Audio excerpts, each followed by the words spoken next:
Aussie Bonsai Bloke. Hey, go! G'day guys, how are you today? Going to be working on this Chinese elm and giving it a bit of a trim. Oh no, wait, hang on. That's Jap maple. Mine's gone a bit mushy. Jap maple, we're going to be working on this Jap maple, coral bark maple I believe, and trimming it back. So this tree here, a bit of a chat about it. This tree here I've let grow all season. It's been under some heavy shade, probably heavier than I would have liked, but judging by the tree, it still grew pretty well.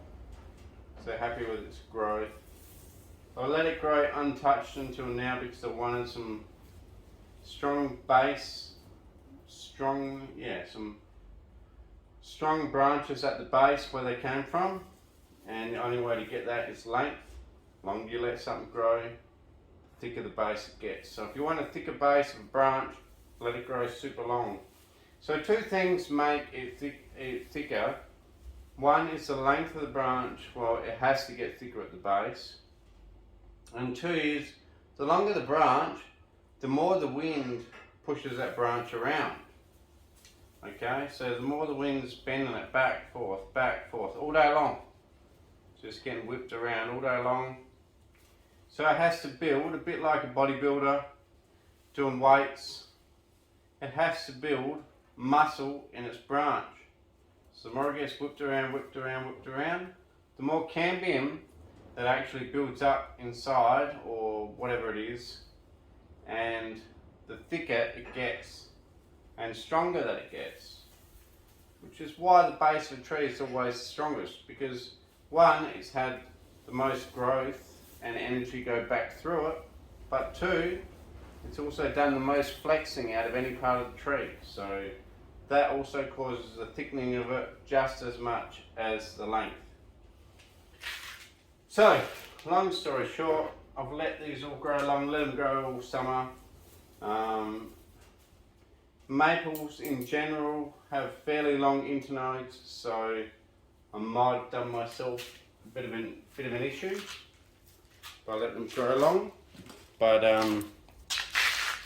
anyway, bring it in a bit closer. Let's work on this tree. So I've got it in my pool table pot. You can see that pool table pot. We're just going to come along and trim it. So what else was I going to say? Probably in the future videos, I plan on doing a lot this month.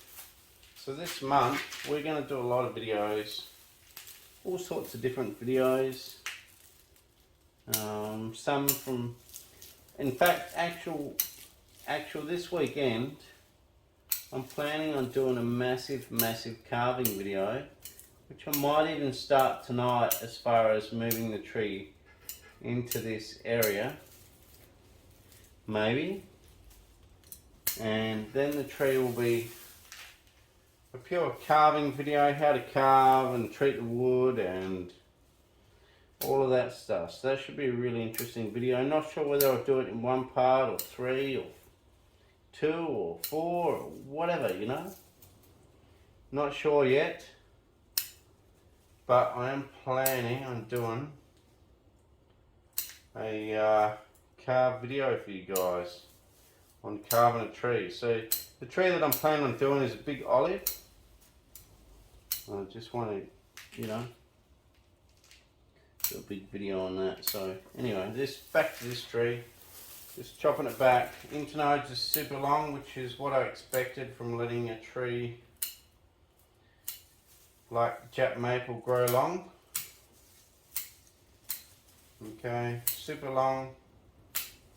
And I'm cutting it back to the closest internode I can, where I still gain some length on the branch. If I cut it back too far, all I'll do is I'll get growth out of the same spot that growth happened this year. I'll get the same next year. And if that happens, and it all comes out the same spot because we cut back too hard where there's no internode, all that will happen is next year we end up with same growth coming out of the same spot, and the tree doesn't really advance much. So even if an internode's a little bit long, I'm still inclined to cut back to the longer internode rather than cut right back to the base and hope for something back there. And also remember, this tree's in development, so you know there's no real ramification on the tree yet, and we're trying to build some ramification eventually, but more importantly is just to have branches where you want them at this early stage on a tree. Where I live is 40, well, this year we've had the best year for bonsai. Our hottest year.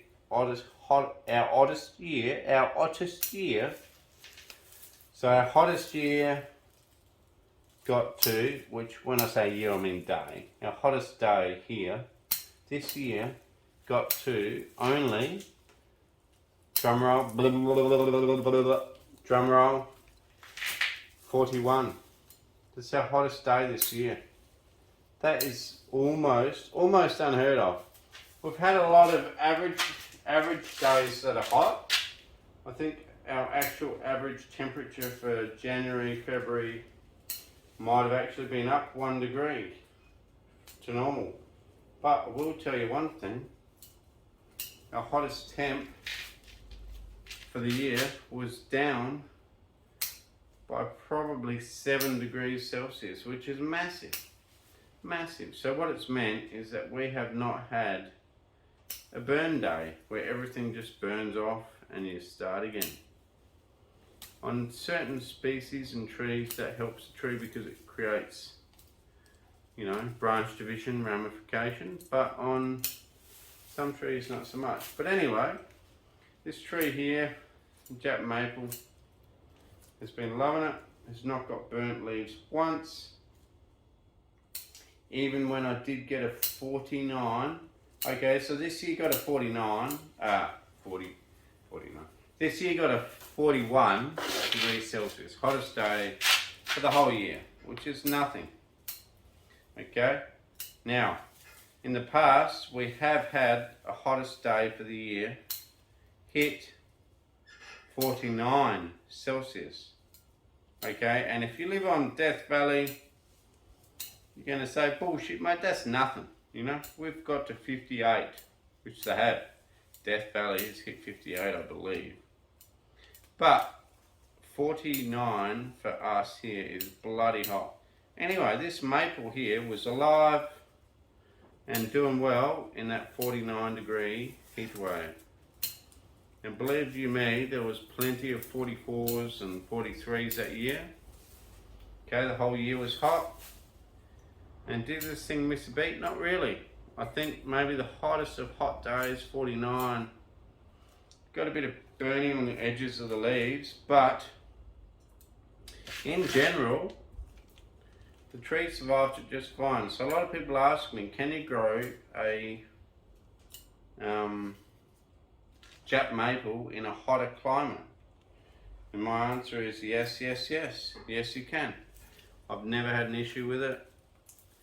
If they do burn, they quickly recover and give you new growth all over. And it's not an issue. They actually seem quite hardy. They actually seem hardier than, to me, they seem hardier than a, what do you call those bloody things? Trident maple. The Jap maple seems hardier than the Trident maple.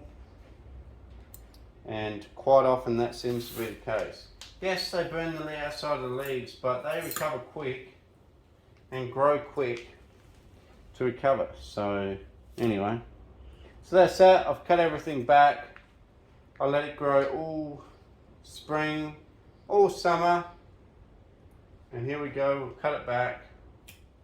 We'll let whatever grow. Whatever grows will grow now. You can see all the stuff cut off. And yeah, that's pretty much it, you know. A Japanese coral bark maple, fully trimmed, ready for another growth. If it was much later than what it is now, so here we're on the last month of summer, and for us that's, you know, we've already had probably 6 months growing season. We've probably got 2 months left. It's probably the last month that I would attack something like this expecting regrowth. A lot of our deciduous are the same. If I don't attack them in the next week or so, I'm not going to bother. Which is why I'm pumping out a lot of videos to you guys. So if you guys like what you're seeing, please share it around. If you don't like what you're seeing, watch someone else and give me the flick. But if you do enjoy it, please stick around, because I really enjoy making them, and I love your comments, guys. Absolutely love your comments. Love reading them all. And it's just, you know, it's the highlight of doing it, I believe, you know. Almost as much as doing bonsai itself, I love the fact of just going through the comments and reading them. No worries, guys. I will try to give you guys a spin on the way out, although this pot is way above the height of the turntable, so it's going to make some good scrape marks. So let's do it. I'll probably turn the volume off completely. Thanks for watching, guys, and I'll catch you in the next vid. Cheers.